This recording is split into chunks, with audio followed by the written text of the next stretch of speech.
What you're about to see is a river shaped by floods, decisions, and years of looking the other way. What happens next is up to those most connected to the river. Our story begins at the Project Bigwood offices. The state of the Bigwood was about to be released, and the team was kicking around marketing ideas. All right, team, what do we got? Ooh, what if we get those TikTokers from Bozeman, the ones who do the dances by the river? Or maybe we get a bunch of celebrities to sing a song in the river. Maybe we could get Coop to do some drone shots. Between you and me, I think we've seen enough of Coop's drone footage. We need someone to paddle the Bigwood and make a video about it. We need Paddy McAvoy. He'll never do it. I'll do it, as long as I can bring Sean.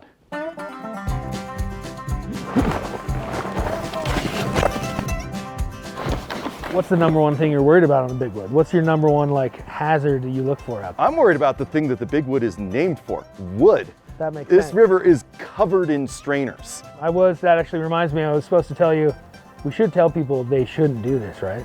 You should not do this. This is a bad idea. Like that, Miles? That looks perfect. In a town where there's a river, two men will dare to do the one thing that, to be honest, they were probably going to do anyway, but no one else had volunteered to try. And so begins the quest of Paddy and Sean, who only minutes after setting out from the SNRA conveniently run into a local historian hell-bent on talking about the past. It's a beautiful day, yeah. You know? What was happening on this river before we started to develop along it? Basically, the river functioned without us quite well. Right. And it really only becomes a noticeable problem after Sun Valley. The development, the recreational industry comes in and people start, oh, this would be a nice place for a house. Of the high water years that really created damage on the river, papers noted about 15 really damaging years. 8 of those 15 came in the 50s and 60s. So you can see as impact and recreational demand on the river for houses starts increasing, river damage starts increasing to the point where federal government starts stepping in. Their idea was we need to fight the river. And their way of doing that were some pretty heavy-handed management things, diking, gravel bar removals, log debris removals. But I think we've slowly come to understand that we can't allow development and we can't allow disturbance along the bank, and so we need to protect not just the river channel itself, but the floodplain. Right. You know, the community has always identified the river as one of its most important natural assets. It wasn't long before the call of the wild pulled our heroes downstream in search of cold water and rapids.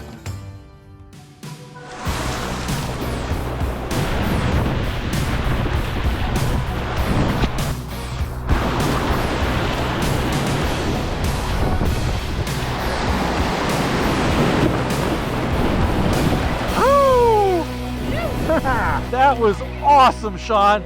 So much good paddling. Let's head out and take a break. Hi. Hi. Who are you? I'm Paddy. This is my friend Sean. Nice to meet you. My name's Christine. So what are you doing here on this beach? Just hanging out? I'm trying to figure out how to address some of the issues that the river's having through the reach. Like, for example, over there you see that bench? Yeah. Do you see how the yard is kind of sloughing off into the river? Yeah. And there's no vegetation on it. The lawn just kind of goes all the way to the water's edge. Well, that's just going to continue to get worse. Those people might resort to putting in a lot of rock riprap to try to stop some of the erosion and to protect their house, which is probably the least ideal thing that they could do. And so I'm trying to figure out how to talk to them about the benefits of riparian vegetation along the stream bank and how much work that vegetation actually does for them. Behind us, there's kind of a relatively low area, which is a natural floodplain of the river. So when the water can actually spread out and activate lower portions, it slows the water down, spreads it out, so it actually does less damage to private property. It also provides an influx of nutrients to the water for the fish and the bugs and all of the things that we love. What we're trying to do is come up with ways to activate floodplains, preserve those open space areas where we can kind of stop confining the river and open it back up. People can still live in their homes and everybody can kind of harmonize together, if that makes sense. Yeah, absolutely. Thank you so much for having your little break with me. This is great. Let's go boating again. Let's do it. Yeah. The boys once again couldn't resist the urge to stop chatting and start paddling and hit the wood in pursuit of adventure. It didn't take long before everything their sage friend Christine had told them about appeared before them. Sprawling developments and green grass lawns, spreading all the way to the river's edge. Unchannelized floodplain that harkened back to an earlier time. Big wood in the big wood, and riprap abandoned by the bank. They pulled in for the night, eager to make camp and rest, when they heard something rustling through the nearby bushes.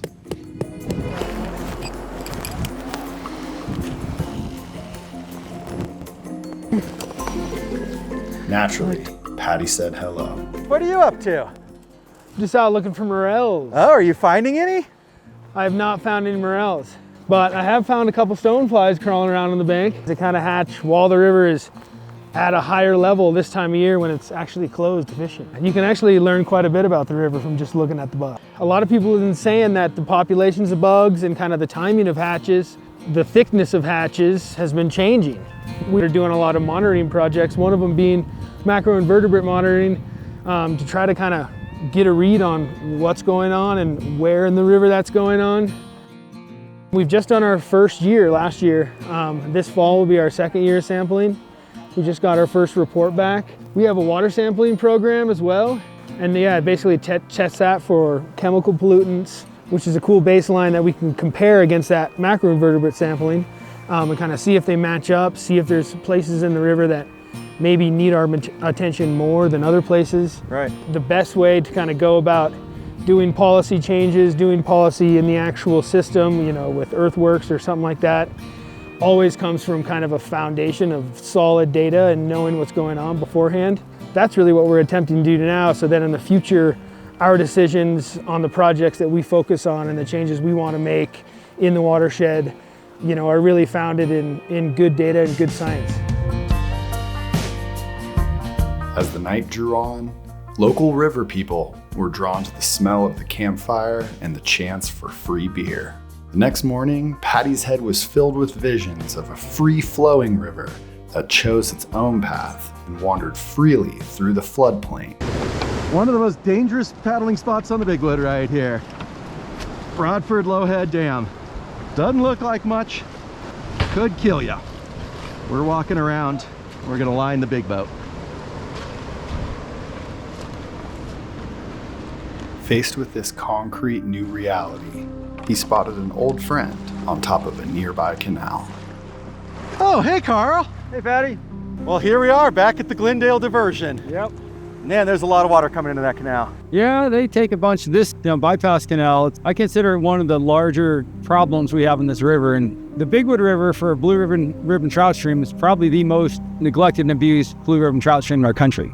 Bypass canal takes the entire river out when it gets lower and strands of fish in the river itself. We've done fish rescues. I started that probably 18 years ago. Trout Unlimited is still doing a good job with that, but the intent is not necessarily to be doing that forever. I was hoping to get attention onto the fact that we were losing thousands and thousands of fish in each canal every year. And most of the canals, we could screen the fish out and prevent them from going into the canals and, you know, have that kind of set up to where the fish get flushed back to the river. Paddy wanted to see these canals for himself, and as luck would have it, Paddy conveniently bumped into Amanda from Project Bigwood, who was working on tracking fish loss in the canals.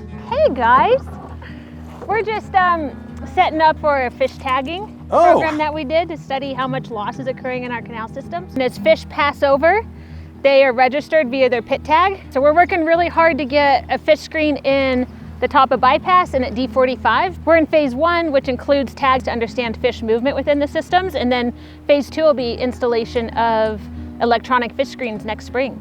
Well, it's kind of a bummer that this river just ends at Glendale. We were gonna go to Magic, but you know, I guess it's over. Whoa, Paddy, not so fast. We said you were gonna paddle the length of the Big Wood, so walk your butt through the dry stretch and keep going.